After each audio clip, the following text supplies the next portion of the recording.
This podcast is for educational and entertainment purposes only. Listener discretion is advised as some cases contain graphic content. We mean no disrespect to anyone we discuss in this podcast except our exes. Everyone is innocent until proven guilty. However, we will be expressing our personal opinions. Buckle up, Buttercup. Hey everybody, it's Cynthia. And I'm Wes, and this is Love and Luminol, a true crime podcast. A bedtime story podcast. Yeah, he died. As you can see, we're not in our normal area. No. We're on the road. Celebrating our first date anniversary. A haunted hotel. Yeah. So we decided we're going to do the episode right here in bed. Because this room's tiny and they didn't have any chairs or tables True. we could use. So we're just going in bed and do this episode. So if you see him sleeping, you can point out what time he fell asleep. They said 32 seconds in. Right at the intro. All right. So what's this time? Today we're talking about a little girl. Oh, boy. Yep, so. Still tragic. She does not die, but still tragic. Okay. Well, I guess let's get to it. Let's get to it.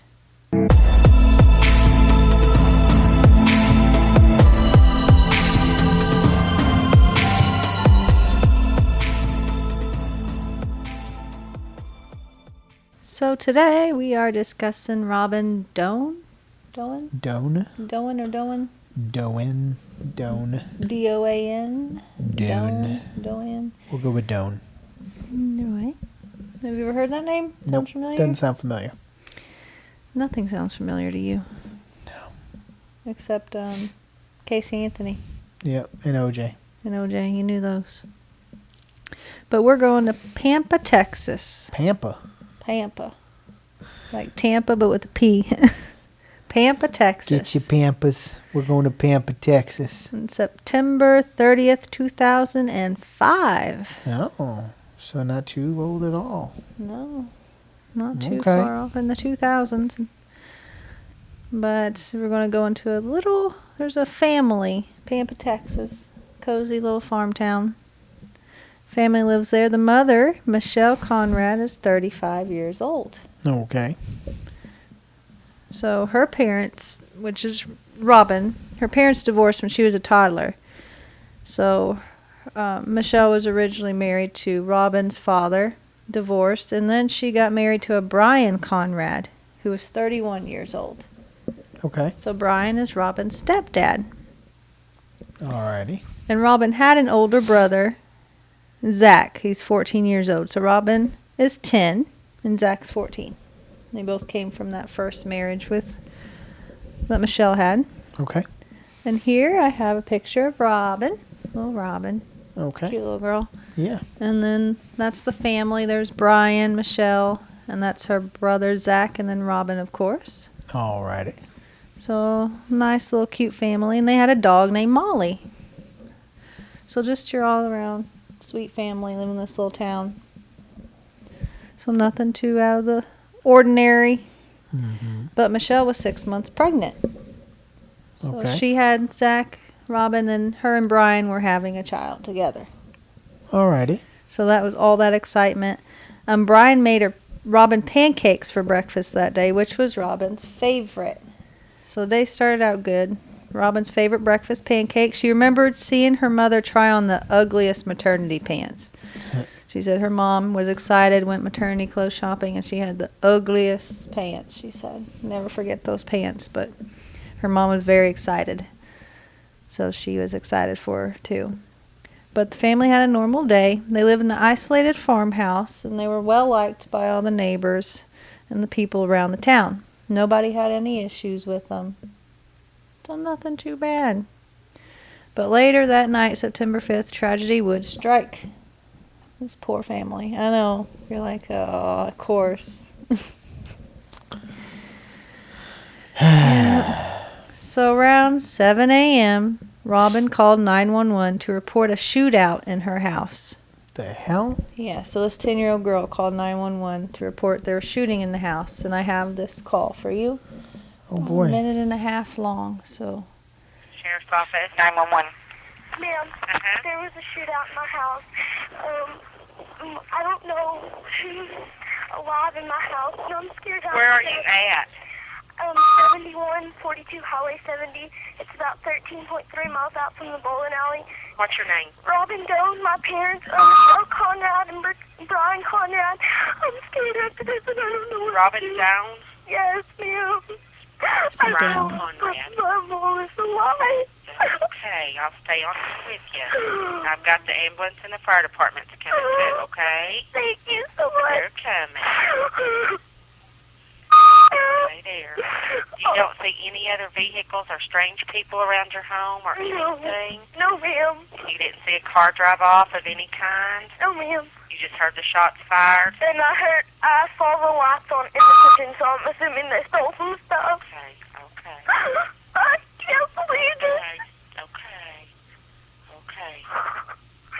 And all I want right now is my blanket and my pillow. I'm just I scared. know you are. I'm scared. I I'm cold. know. Just stay right there. Okay, you there. I hear more sirens. Yes, they're coming. I've got the ambulance and the fire coming for you, okay? I want my mom. I know you do. I know. There? Yeah, I see another police car. Okay, that's Dennis. That's Deputy Elliott that's going to be there with you, okay? Okay. Okay, so you can tell she was horrified. I'll bet. It broke my heart. She's like, I just want my blanket and my daddy. I want my mom. I was like, oh. So she's scared to death, makes this 911 call. And when the first officer got to the scene, he said Robin ran straight to him and hugged him as hard as she could. Wow. And it was Officer Chad Brooks. He was the first at the scene. That's a picture outside their house. This looks like the little garage on the side. Mm-hmm. But he just pulled up there, and she was sitting on the tailgate of her stepdad's truck, just sitting there. And when he pulled up, she just ran right up to him. So he said he'll never forget that. It was Chad Brooks, who's first on the scene. But nothing, when the other officers got there and they checked the scene, nothing seemed stolen or out of place. And so instantly they're like, well, this ain't a robbery, apparently. Yeah. So it's strange to them. They entered the house and they discovered the rest of Robin's family were all shot dead. What Everybody, yeah. Her stepdad, Brian, was shot 3 times. Her mom, Michelle, was shot 6 times. And her brother was shot 3 times. And even their dog, Molly, was shot twice. What the hell? So everybody except Robin Did she were do shot. The 10-year-old? it? Yeah. You would think, but you'll get to it. But Officer Chad asked Robin if there's anything he can do for her, and she said, quote, I want to feed my animals. So he went with her around the farm to feed her other pets outside. Okay. She said, I just want to feed my pets. That's He did. interesting. Yeah. But I mean, she's in shock, obviously. Okay. Terrified, but once interviewed, Robin went over the horrifying details of the crime. So now you're going to have Robin's point of view, what happened in that house. Alrighty. Clarify some things up, or maybe not. But Robin said she was woken up by noise and gunshots. And this is according to the autopsy, because she didn't witness who was shot in what order. But Brian was shot first. Then the dog was shot. I assume she was in the room with the parents. But then Michelle was shot after the dog. So it was Brian, her stepdad, then the dog, then her mom. Mm-hmm. Then they went down to her brother's room, shot her brother. But Robin was shot at before Zach, but they missed her. Okay. Yeah, when she saw a man approaching her room, so the man, she heard the gunshots where he shot the parents and the dog. She saw the man walking down the hall toward her and her brother's room. Yeah. So she leapt into her bed and covered up and pretended to be asleep. So he opened her door up, shot at her twice in the dark, and then went to her brother's room. But when he shot her twice, one shot grazed her leg, so she did get nicked by one bullet. It grazed her leg. The other shot missed her completely. Huh. And it hit this little cabinet by her bed. That's the little dresser drawer by her bed, and that's where the bullet hit. Wow. So he just happened to open the door and shoot at her, and he missed her both times. He got her. He skinned her one time, like grazed her, but second. So that's just luck. Wow. Because she was playing asleep, and she remained motionless for 3 hours. That 10-year-old lay there, quiet as a mouse in her bed for 3 hours, listening to the killer rummage around the house. So she stayed, and she was even grazed with a bullet. So I'm like, she had to be scared to death, because she's like, I felt a little sting, like he shot at me. I felt something now, and she laid for 3 hours still. That's crazy. Yeah, until finally the noises stopped. She's like, maybe he's gone. So now she got brave enough to get up, run out, call 911. But the bullet ended up stuck in that little drawer, so the police got to get the bullet. And she even knew how many shots were fired. So from the first one that woke her up, she knew. She counted 15 shots. She's like, I counted 15 shots. And the cops found exactly 15 shell casings when they canvassed the scene. So she was right on. That's amazing that she heard one pop up. She's like, that's crazy. Like she knew every shot. They found shoe prints and tire tracks, but no fingerprints or DNA. So the door on the east side of the residence was kicked in. That's how he got in. He just kicked the door, and then there's a picture of it.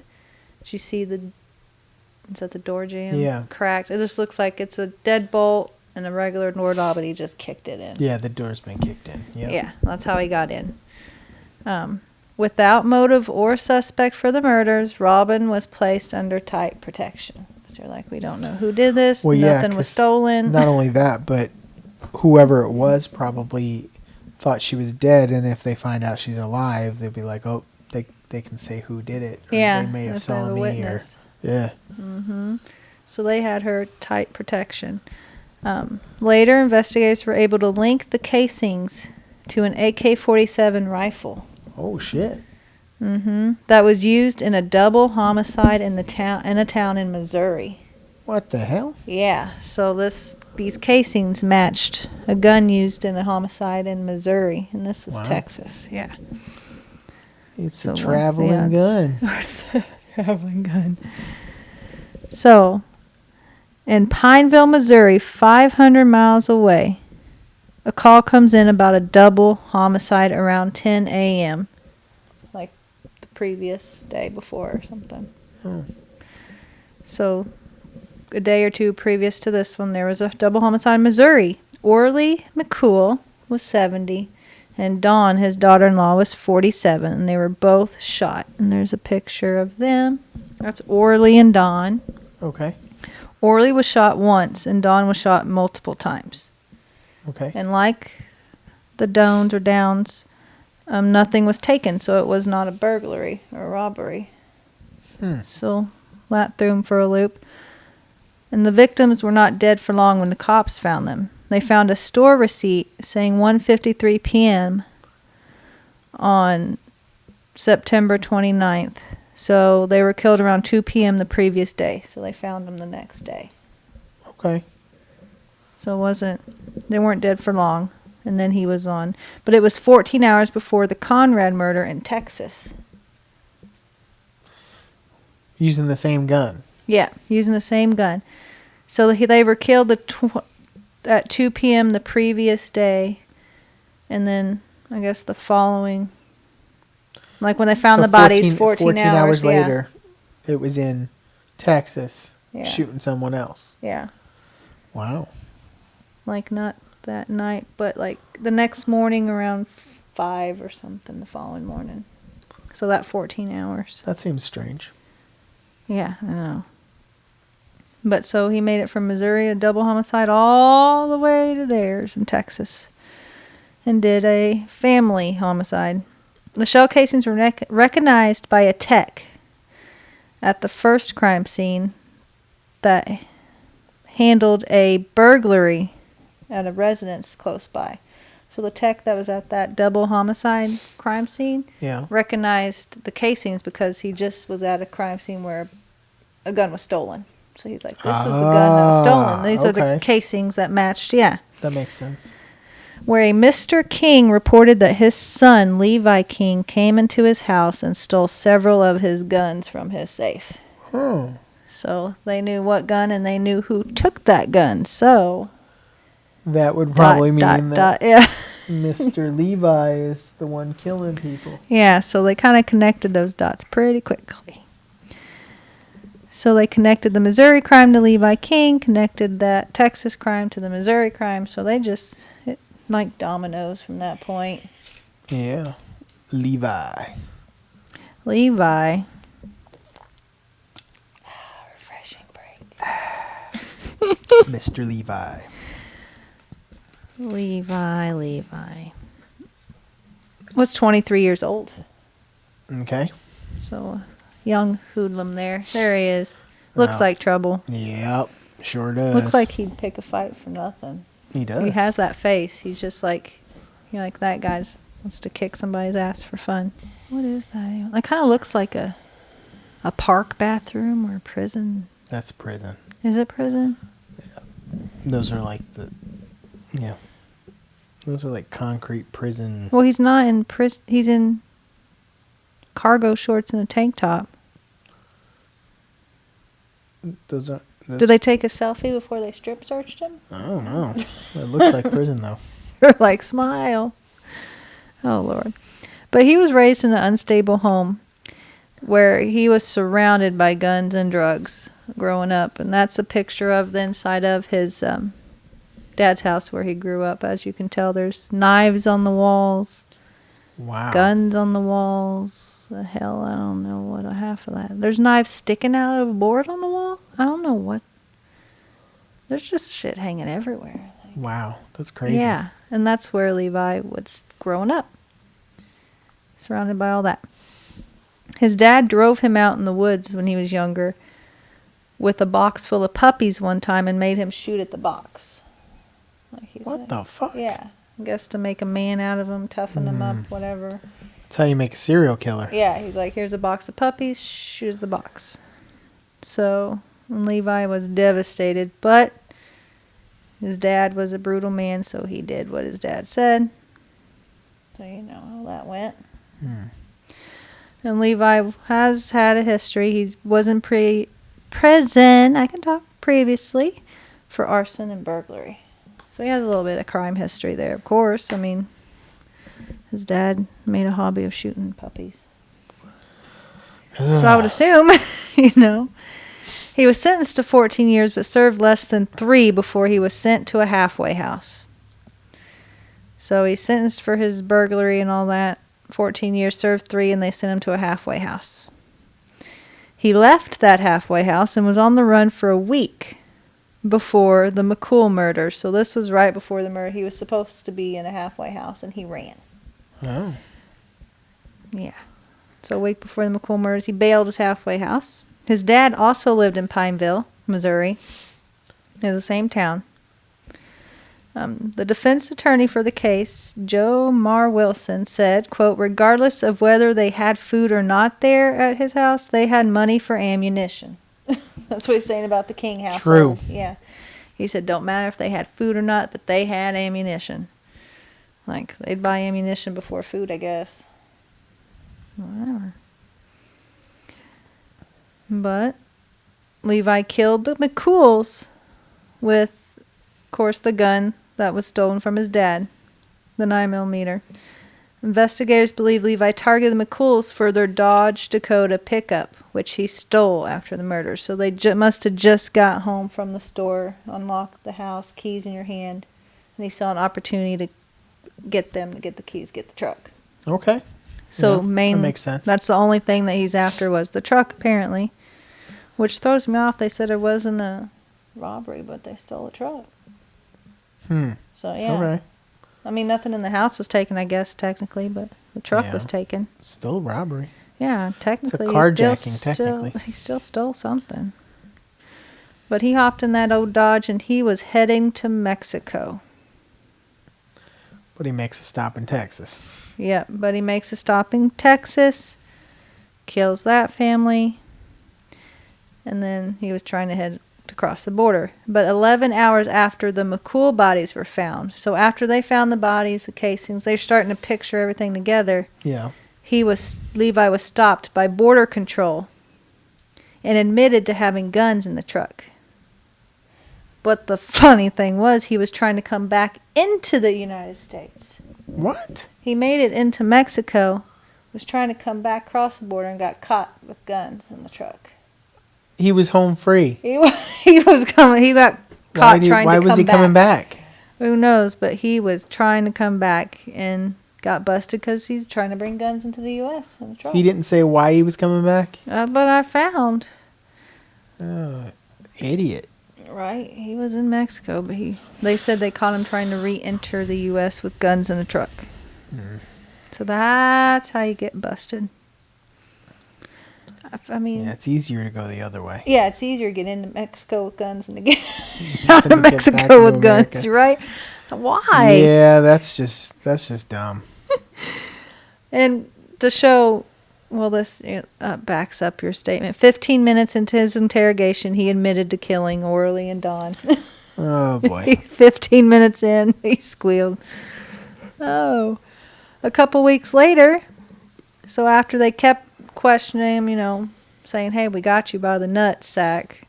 A couple weeks later, he casually admitted to murdering 4 people in Texas. They kind of already knew that. Did he say why? He said he was angry that his dad was kicking him out of the house, so he decided to go on a shooting rampage. And he just picked a random house? Yep, he just picked a random... He saw this farmhouse off to the side, kind of isolated by itself, no neighbors. And he saw his opportunity, just shoot, get some cash, probably. That's crazy. Before he headed into Mexico. I don't get it. Why would you were heading to Mexico? Why should have just drove to Mexico and been done with it. Why are you like, there's a random house out there by itself? I think I'm going to kill somebody. Let me stop and just kill these people randomly. But Robin did hear him rummage through the house, so I don't know if he's looking for food, money. Who knows? Weird. Yeah, it's just a random pit stop because he wanted to. He did not know Robin survived, so he thought he shot her. Sounds like it. Yeah. So even after all his confessions, they're like, yeah, we know she lived.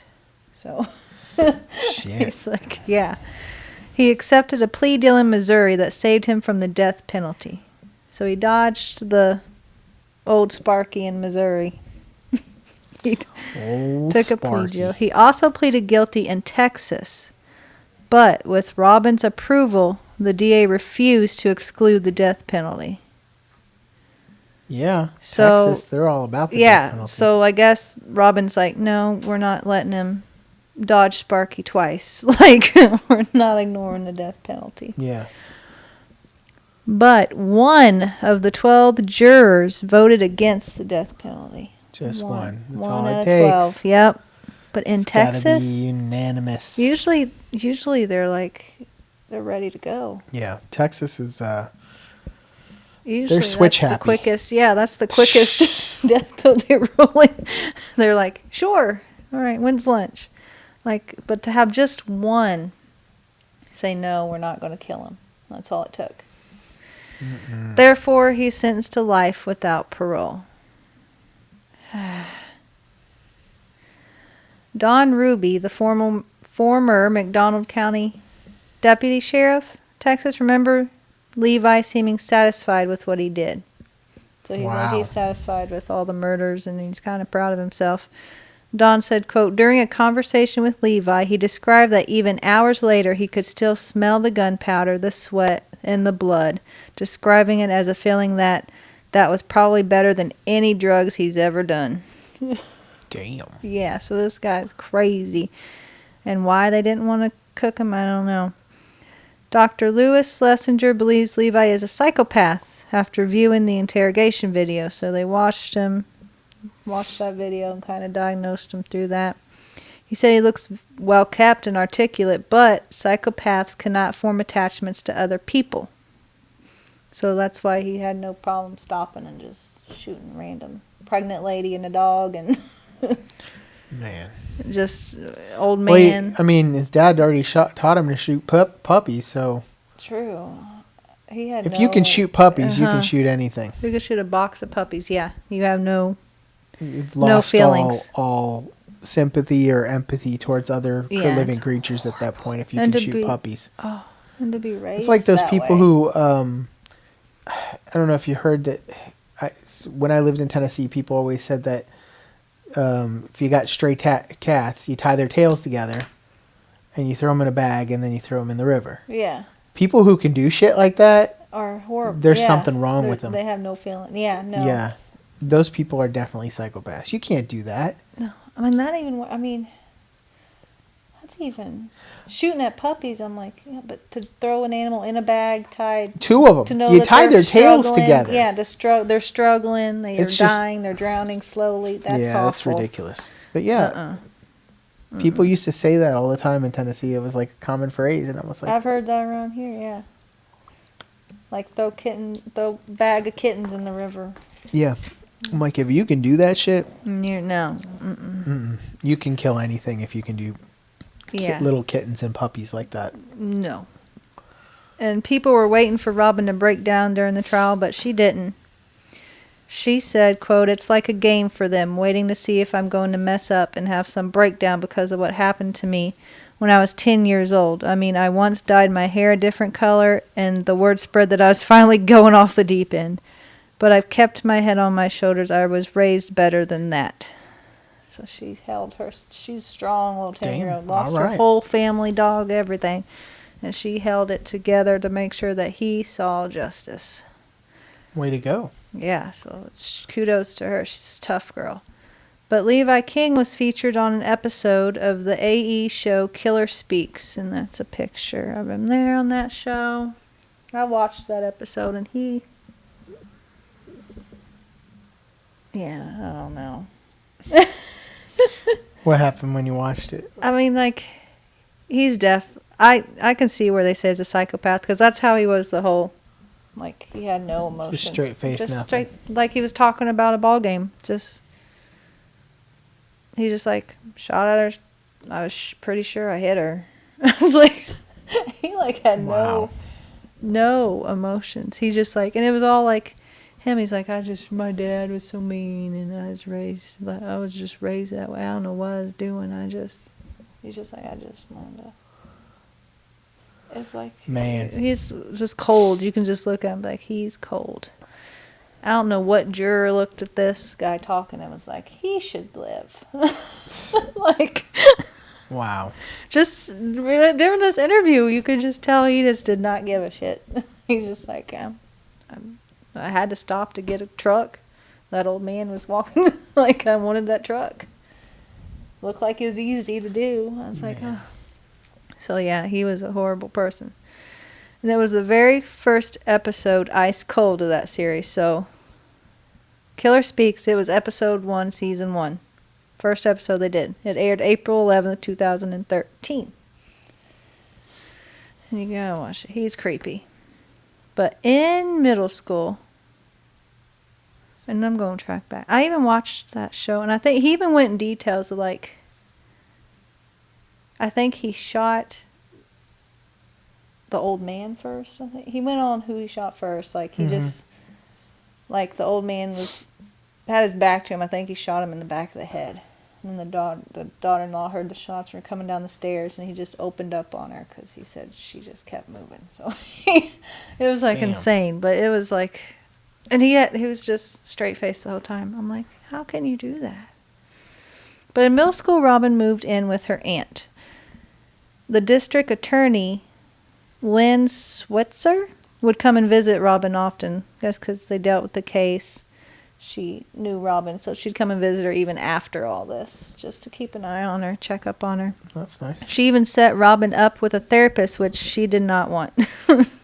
Well, she needs it after something like Yeah, that. she needed, but I know she didn't want it. I know. She said, quote, "I told him, the therapist, I didn't want to talk to anyone, that I wanted to be left alone." Just leave me alone. I know. Well, by this time, I'm sure she's a teen. Yeah. Teens, middle school. Yeah, I'm sure she don't want to But Lynn brought her in another therapist who Robin said, quote, wanted me to watch cheesy videos and write in a diary. So she's like, okay, therapist 2 wanted me to watch videos and write. Didn't like that one. But she did like the third therapist Lynn set her up with. So finally, she got into somebody to talk with, which was good. She needed to.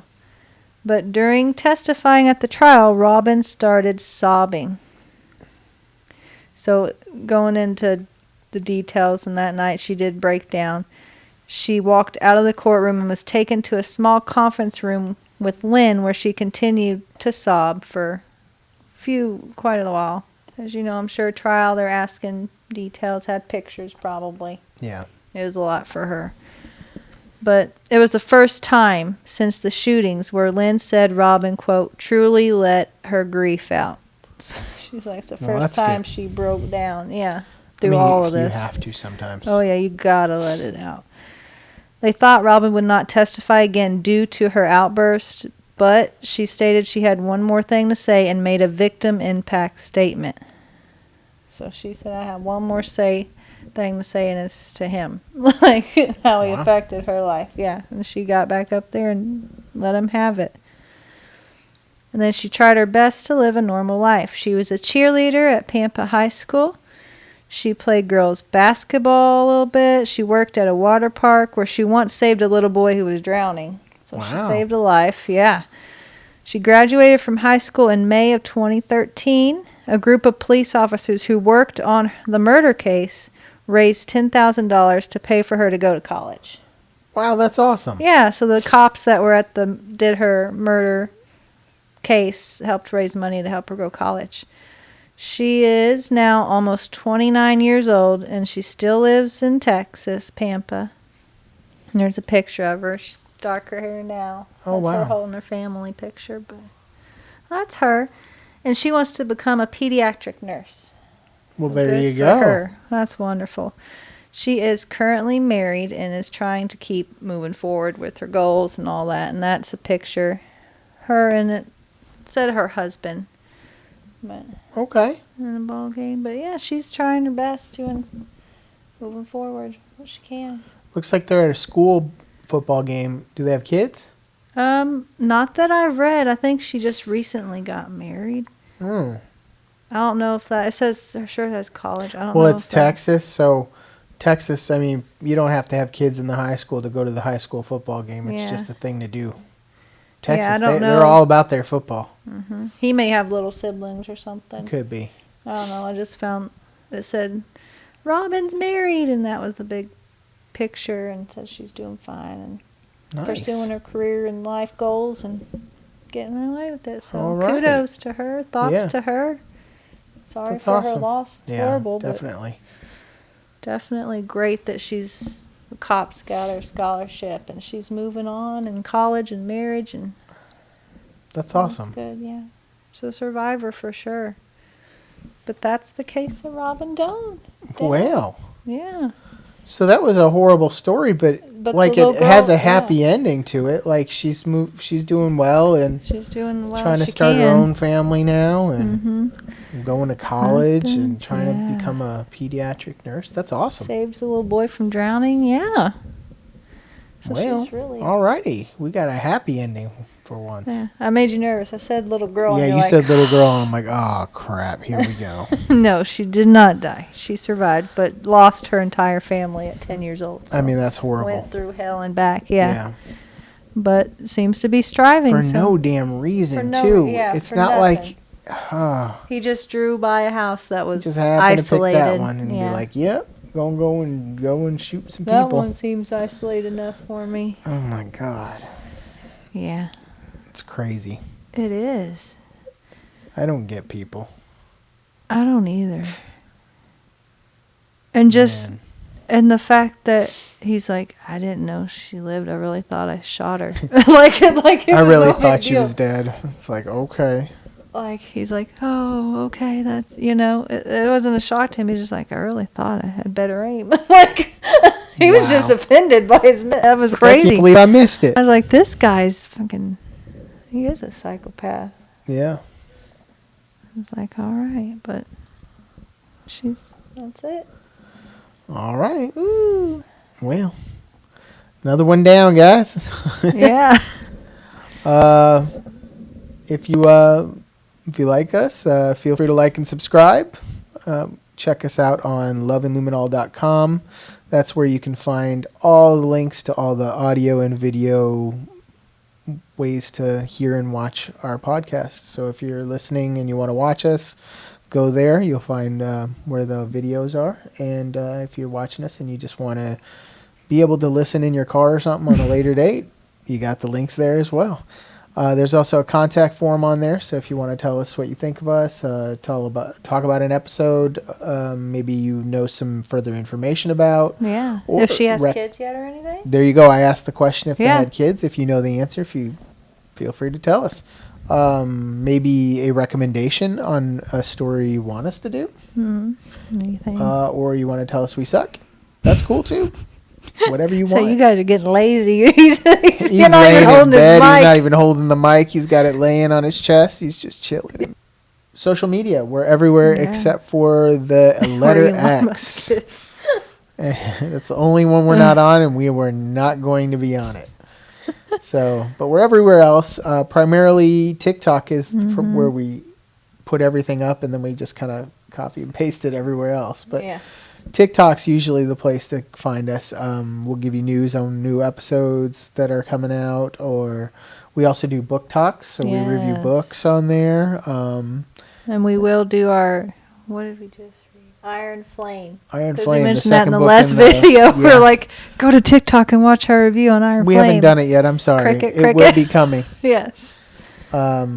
But yeah, we do book talk reviews there. Iron Flame is coming next, and then we got another one that we're just finishing up too. Yeah. So there'll be a second one Woo! following it up.